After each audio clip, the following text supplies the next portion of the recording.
Amigos, ¿cómo están todos ustedes? Espero que se encuentren bien este día. Aquí nuevamente su amigo y hermano en Cristo, Jesús Vázquez, saludándolos.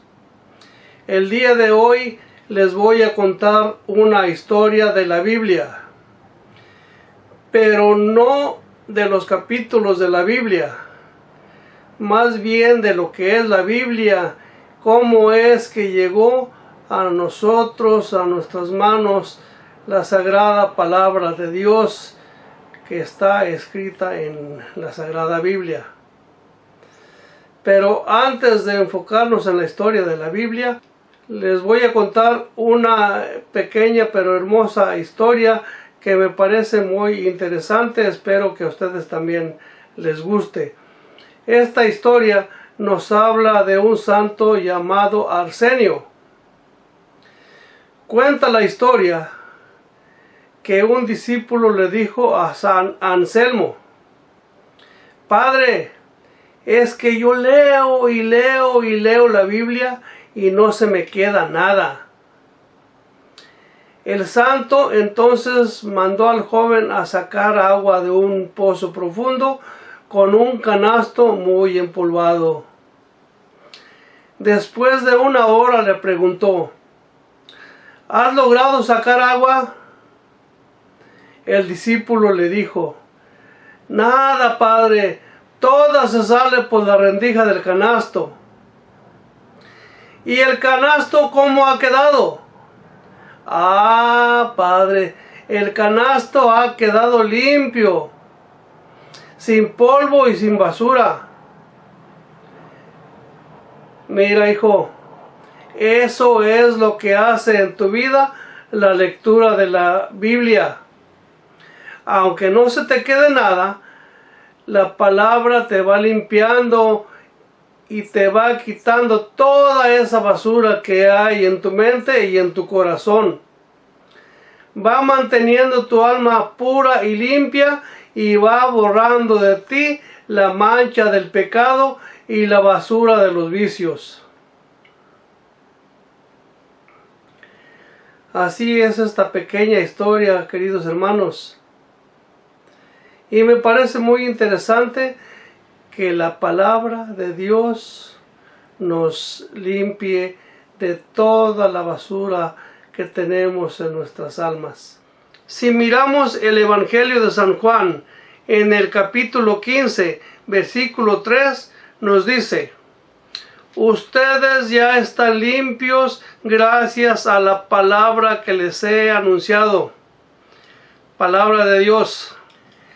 Efectivamente, la palabra de Dios limpia el corazón y la mente de aquellos que la reciben, de aquellos que la meditan, de aquellos que la practican, de aquellos que llevan la palabra. Ustedes ya están limpios gracias a la palabra que les he anunciado. Qué hermosas palabras de nuestro Señor Jesucristo, ¿no les parece? Porque muchos no saben qué hacer con nuestro pasado. Aquel pasado que nos ha dejado una cantidad de basura y no saben qué hacer con esa basura. La basura de mis fracasos, la basura de los insultos que me echan encima, la basura de la palabra que callamos cuando teníamos que hablar, la basura de las palabras que dijimos cuando teníamos que callar. Tenemos una cantidad inmensa de basura, hermanos, en los rincones de nuestra alma, y esa basura es la que no nos deja avanzar. todo esto nos va limpiando la bendita palabra de Dios, hermanos. Así que, hermanos, yo los invito a que leamos la Biblia todos los días de nuestra existencia. Hagamos un hábito de la lectura bíblica, así sean 5, 10, 15 minutos, lo que nos sea posible, pero que sea un hábito, así como tenemos el hábito de comer todos los días para alimentar nuestro cuerpo. También vamos alimentando nuestra alma, que es muy importante. Recordemos, nuestro cuerpo es mortal y lo alimentamos para alargar nuestra existencia. Sin embargo, hermanos, el alma es inmortal. Es más importante aún alimentar el alma que el cuerpo. Pero si no alimentamos nuestro cuerpo, pues vamos a morir. ¿Y cómo vamos a alimentar nuestra alma con la palabra de Dios? ¿Cómo vamos a tener ese conocimiento? Así que alimentemos las dos cosas.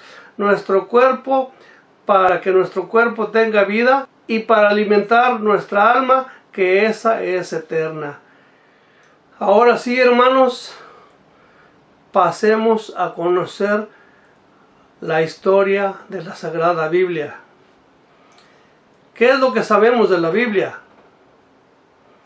El día de la Biblia se celebra el 30 de septiembre, porque el 30 de septiembre la Iglesia recuerda a San Jerónimo de Estridón, un padre y doctor de la Iglesia Católica, que tradujo el canon bíblico que estaba escrito en hebreo, en arameo y en griego.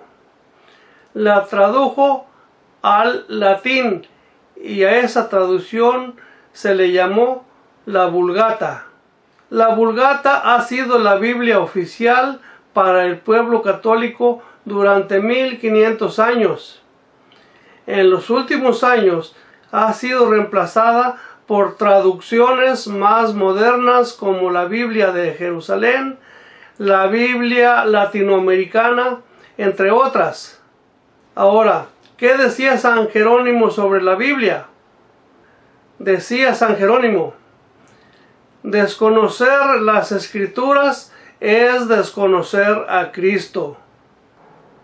Por eso es importante que todo cristiano viva en contacto y en diálogo personal con la palabra de Dios que se nos entrega en la Sagrada Escritura.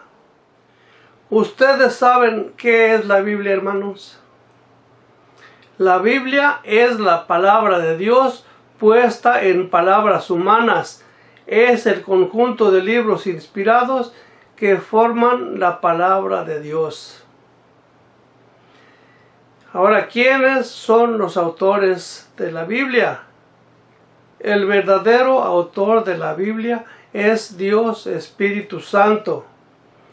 Los escritores sagrados, llamados también hagiógrafos, son verdaderos autores de los libros de la Biblia, pero los podemos llamar autores secundarios. Ahora, la Biblia inicialmente fue escrita en hebreo, arameo y griego. Estos libros escritos en hebreo, arameo y griego, un padre de la Iglesia, San Jerónimo de Estridón, los tradujo al latín, y la primera Biblia con los 73 libros fue llamada Vulgata Latina. Entonces, ¿cuántos libros tiene la Biblia? Recordemos que la Biblia está dividida en dos grandes partes: Antiguo Testamento y Nuevo Testamento. El Antiguo Testamento tiene 46 libros y el Nuevo Testamento tiene 27 libros, que hacen un total de 73 libros. ¿Alguna vez Usted se ha preguntado o le han preguntado por qué hay diferencia de libros entre la Biblia católica y la Biblia de los hermanitos no católicos. ¿Sabía usted que la Biblia Reina Valera tiene 66 libros y la Biblia católica tiene 73 libros? La Biblia Reina Valera es la más usada por los hermanos no católicos. Tiene 66 libros y la Biblia católica tiene 73 libros. Ahora, ¿dónde encontramos esa diferencia? La diferencia está en el Antiguo Testamento. Los hermanos separados en el Antiguo Testamento tienen 39 libros y la Iglesia Católica tiene 46 libros. Ahora, ¿por qué esa diferencia? Para entender esta diferencia, vamos a comprender que en tiempo de Jesucristo había dos grandes comunidades judías: la comunidad judía de Palestina y la comunidad judía de Alejandría, Egipto. La comunidad judía de Palestina eran judíos residentes de Palestina. En el año 600 a.C. tenían la idea de cerrar oficialmente su canon, es decir, la lista de libros inspirados para el Antiguo Testamento. Tenían lista de 39 libros como libros inspirados, pero con la destrucción del templo de Jerusalén ya no lo hicieron. La comunidad judía de Palestina cerró su canon hasta el año 90 después de Cristo, usando algunos criterios: que los libros que debían de pertenecer a su canon en su lista de libros inspirados tenían que estar escritos en la lengua original del pueblo judío, en hebreo o arameo, que era la lengua o el idioma del pueblo de Israel.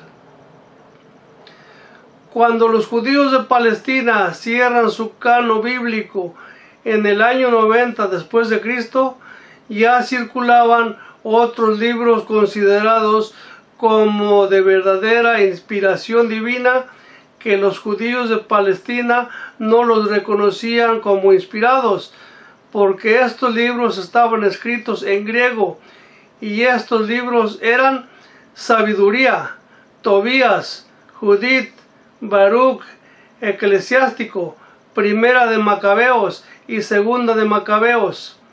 Estos libros los judíos de Palestina no los tomaron en su lista de libros inspirados porque no estaban escritos en la lengua original del pueblo judío. Así entonces, en el año 90 después de Cristo, la comunidad judía de Palestina había llegado a reconocer en la práctica 39 libros inspirados oficialmente. Esta lista de 39 libros del Antiguo Testamento es llamada Canon de Palestina o el Canon de Jerusalén o Canon corto. También existía una comunidad judía en Alejandría, Egipto. Era una colonia muy numerosa, pero ellos estaban fuera de Palestina. Estaban en Egipto.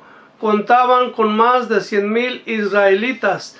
Los judíos que vivían en Alejandría, Egipto, ya no entendían el hebreo y el arameo, porque hacía tiempo que ellos habían empezado a hablar el griego, que era la lengua en todo el cercano oriente.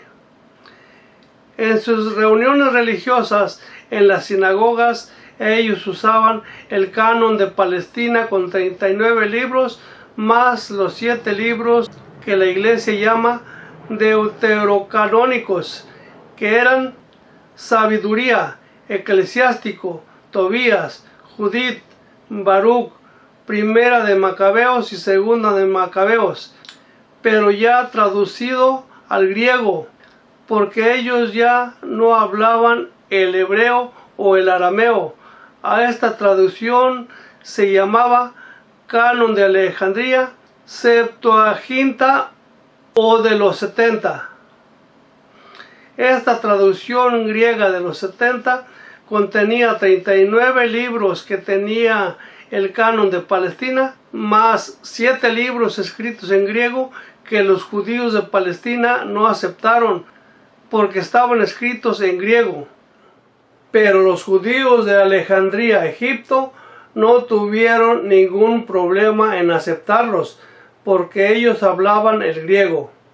Entonces la comunidad judía de Alejandría formó el famoso Canon de Alejandría con 46 libros. En el tiempo de nuestro Señor Jesucristo existían 2 cánones, es decir, 2 listas de libros inspirados.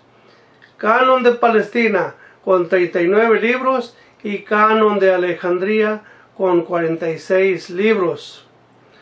Los primeros cristianos se vieron en dificultades. ¿Qué canon debían de usar? ¿Debían de usar el canon corto de Palestina con 39 libros o usar el canon largo de Alejandría con 46 libros? Pero por causa de la persecución contra los cristianos, el cristianismo se extendió fuera de Palestina por el mundo griego y romano, por lo que los primeros cristianos tomaron el canon griego de Alejandría con 46 libros para evangelizar, porque los destinatarios a quienes ellos debían de llevar la palabra de Dios hablaban griego.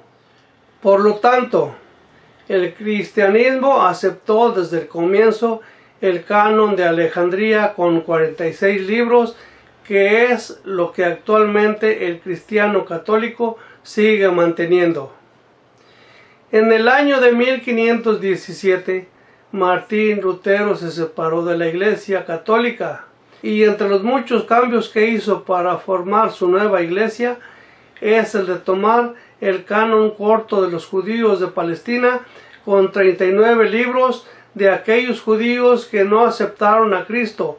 Todas las Biblias que circulaban hasta el año de 1517 en el Antiguo Testamento contenían 46 libros. Martín Lutero tuvo la brillante idea de quitar los 7 libros del Antiguo Testamento, pero luego se arrepintió y no los quitó definitivamente. Los colocó como apéndice después del Apocalipsis, pero lo usaba como una herramienta de lectura edificante. Hasta el año de 1835, las Sociedades Bíblicas Unidas los quitaron definitivamente de sus ediciones. Ellos no querían que esos 7 libros estuvieran en la Biblia por el argumento que son libros muy católicos, porque en el libro de Macabeos se habla que debemos de orar por los muertos, es decir, tiene 189 años que empezaron a circular Biblias mutiladas, las Biblias tunquitas, decía el padre Guadalupe. De ahí viene la diferencia de libros entre las Biblias católicas y las Biblias evangélicas. Lo curioso aquí es que los hermanos separados le quitaron 7 libros a la Biblia, 7 libros que no los puso la Iglesia Católica. Esos 7 libros son del Antiguo Testamento. Los hermanos separados siguen la línea de los judíos que no reconocieron a Cristo como el Mesías, tampoco reconocieron a los apóstoles como los enviados de Cristo.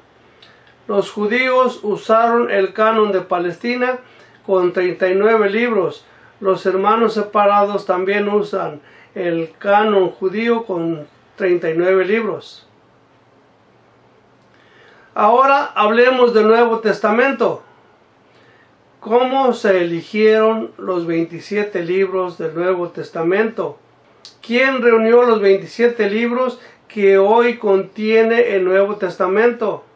La palabra de Dios no se nos dio así como que estaba ya escrita en el cielo y alguien la bajó y se la dio a los hombres. No, para que tengamos la Biblia como la tenemos hoy, ha pasado por un proceso y la Iglesia Católica tuvo que hacer este proceso de depuración, de reconocimiento, cuáles libros iban a formar parte del canon bíblico o del conjunto de libros inspirados. Para comprender todo esto, vamos a hablar de historia. Y lamentablemente los hermanos separados no estaban presentes cuando se eligieron los 27 libros del Nuevo Testamento, porque estamos hablando del año 400 después de Cristo, y la Reforma Protestante con Martín Lutero surge en el año de 1517 después de Cristo. En el siglo IV no había ningún hermano protestante, solamente la Santa Iglesia Católica. El Papa y los obispos de la Iglesia Católica fueron los que reunieron los 27 libros del Nuevo Testamento. Recordemos que los libros de la Biblia primero no fueron escritos por un solo autor, ni en una sola época, ni en un solo lugar. La palabra de Dios se escribió en un lapso aproximado de 1600 a 1500 años antes de Cristo y 100 años después de Cristo. Recordemos también que había judíos que vivían en Jerusalén, judíos de la diáspora, es decir, de los que estaban fuera de Palestina, y a ellos se les enviaban escritos. Entonces la Santa Iglesia Católica tuvo que recorrer comunidades judías, comunidades cristianas, para reconocer qué libros eran aquellos más aceptados por las comunidades. Y esa es una gran tarea. Y al tener en sus manos todos los libros escritos de esa época, se dieron a la tarea de leer libro por libro para depurar, clarificar cuáles libros iban a ser parte del canon del Nuevo Testamento. Tengamos en cuenta que una carta estaba en Roma, carta a los romanos.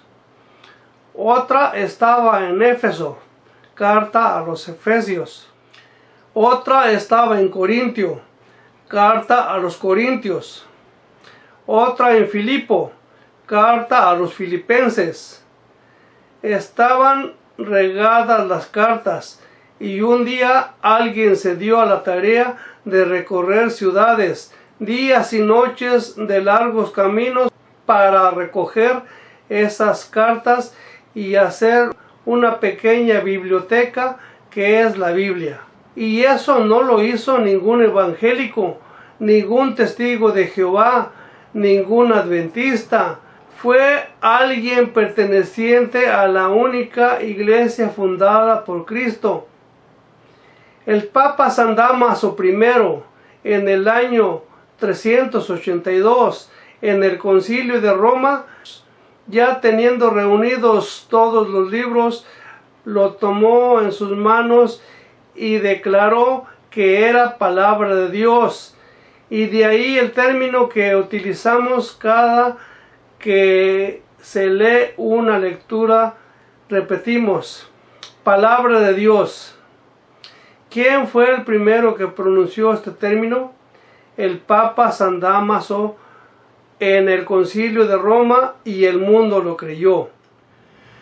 La Biblia es un tesoro de los católicos. Fue la Iglesia Católica la que reunió y estableció el canon de la Biblia, es decir, el conjunto de libros inspirados. En el año 363 realizó el primer concilio católico, Concilio de la Odisea, donde se propuso la lista de libros inspirados que debía contener el canon bíblico. En el año 382, en el Concilio de Roma, bajo la dirección del Papa San Dámaso I, en reunión con los obispos, la Iglesia Católica constituyó la lista de libros inspirados del Nuevo Testamento con 27 libros, y los libros del Antiguo Testamento de la versión de los 70 con 46 libros, haciendo un total de 73 libros, y los declaró como palabra de Dios. Un sacerdote católico, San Jerónimo de Estridón, tradujo la Biblia que estaba escrita en griego, la tradujo al latín, y gracias a este santo de la Iglesia Católica es que nosotros podemos leer la Biblia. Si estuviera escrito en hebreo y griego, nosotros no la entenderíamos. Durante muchos siglos antes de que se inventara la imprenta, los monjes católicos hacían las copias a mano de toda la Biblia.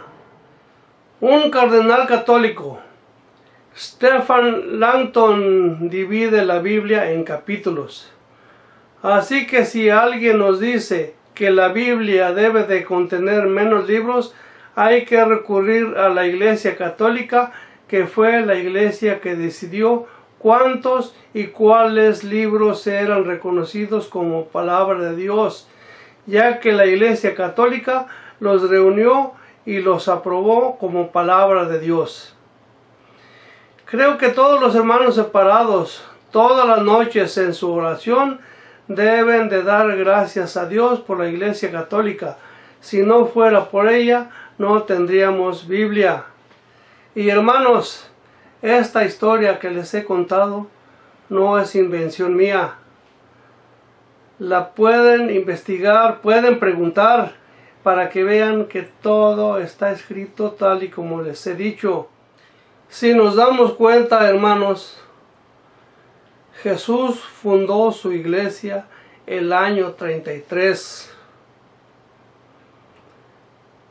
Y si no lo creen, para los que no lo crean, para los que dicen que Jesús no fundó ninguna iglesia, veamos el Evangelio de San Mateo en el capítulo 16. Empieza en el versículo 15, del 15 al 19.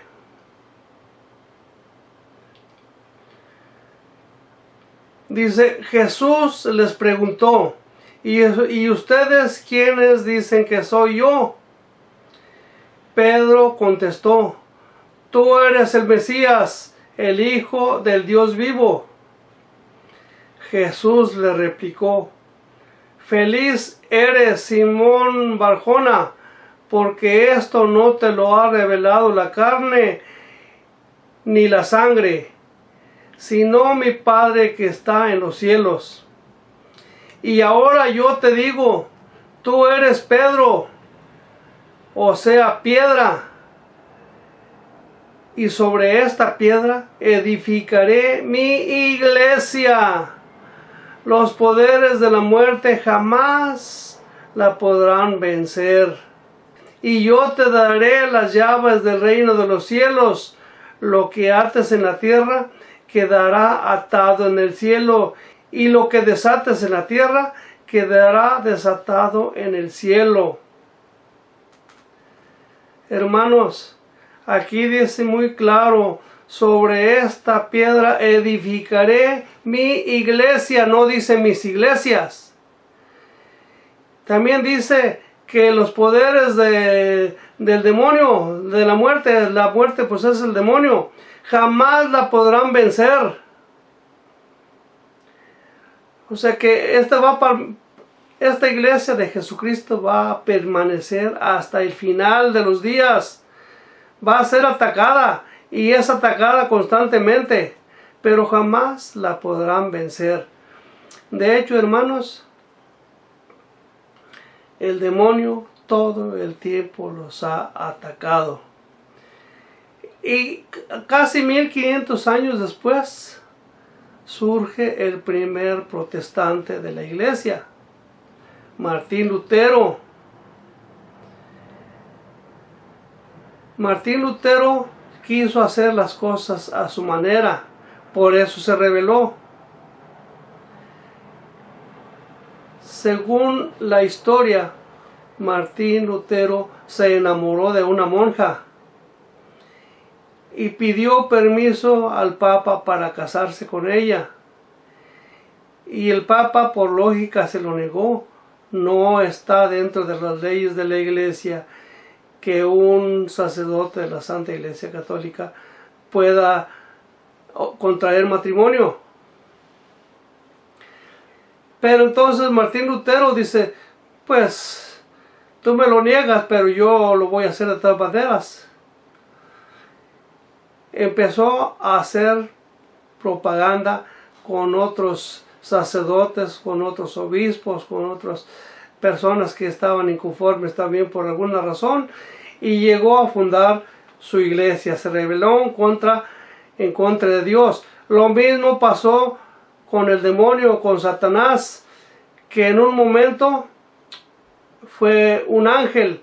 El ángel se llamaba Luzbel, y que quiere decir luz bella. Se dice que era el ángel más hermoso y más poderoso también entre todos los ángeles. Tanto así que también le entró la codicia y quiso ser más que Dios. Se rebeló contra Dios y empezó a hacer propaganda política, igual que se hace propaganda política hoy en día en los partidos políticos y también en las iglesias. En las iglesias separadas de la Iglesia Católica. Llegó el momento en que tenía muchísimos seguidores, y entonces dice, es el momento de hacerle la guerra a Dios, y ahora yo voy a ser el jefe. Cuando se rebeló, San Miguel Arcángel, al frente de las tropas celestiales, le hizo frente. Ya me imagino el tipo de guerra cruenta que hubo en el cielo en ese momento, pero pues Dios es más poderoso, que no hay nadie tan poderoso como Él. Entonces fue derrotado el demonio y fue arrojado al infierno. Tiempo después, Dios pensó en crear un ser que fuera a ocupar el puesto vacante, o los puestos vacantes que habían dejado los ángeles rebeldes, los ángeles protestantes. De ahí que formó al ser humano. Y ahí empezó la lucha de Satanás. Satanás pues se enojó bastante. Dice, ¿cómo va a ser posible que estos seres insignificantes vayan a ocupar el lugar privilegiado que yo tenía en el cielo?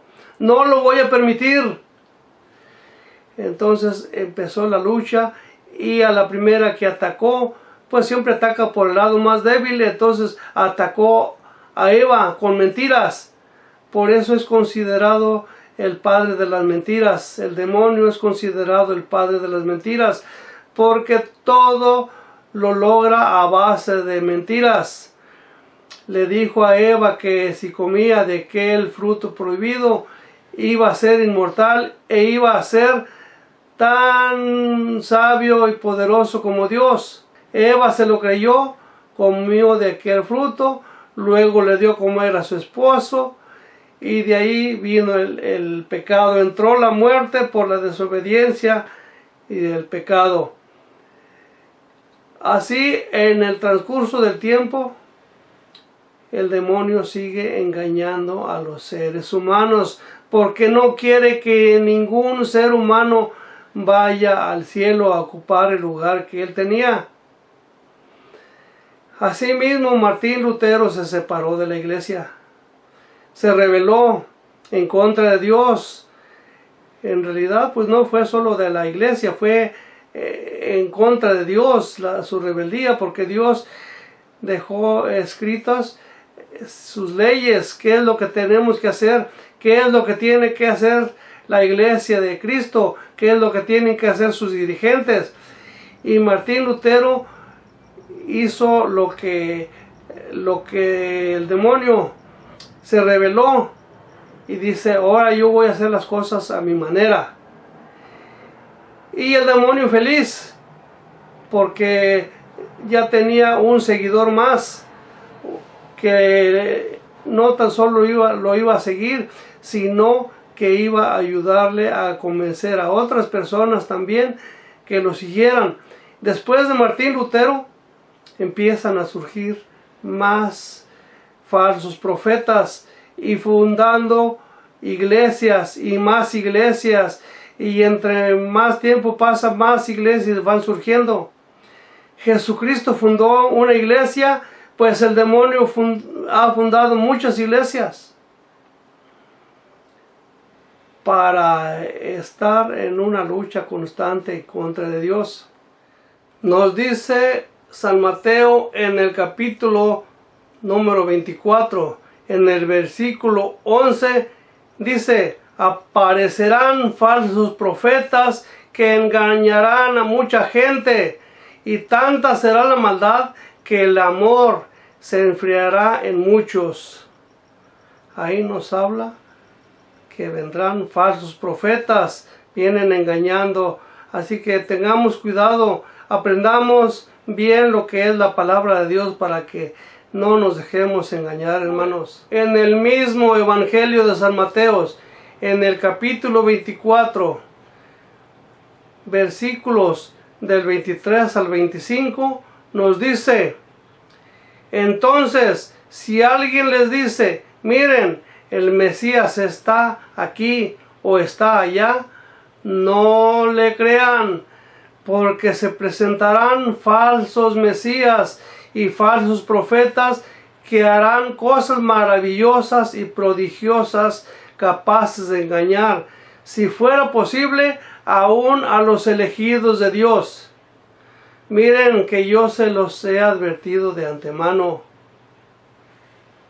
Ya Jesucristo nos había advertido que vendrían muchos falsos profetas y seguirán viniendo también hasta el fin de los días, hasta el final del mundo. El demonio no va a dejar de insistir en estar engañando a quien se deje. Así que preparémonos bien y rechacemos a Satanás en todo lo posible, pero para poderlo rechazar tenemos que estar en comunión con Dios.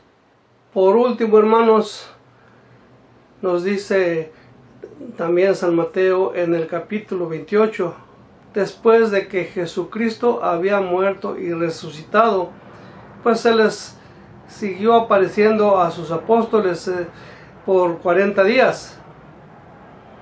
Y en una de esas ocasiones Jesús los llamó, los citó en un monte y nos dice en el versículos del 16 al 20.